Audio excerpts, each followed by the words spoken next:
warahmatullahi wabarakatuh. Tepangkeun nami abdi Nur Palapunama di kelas 8C nomor absen 28.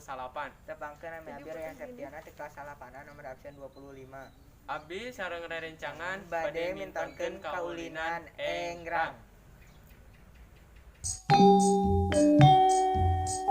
Egrang atau juga jangkungan adalah galah atau tongkat yang digunakan seseorang agar bisa berdiri dalam jarak tertentu di atas tanah.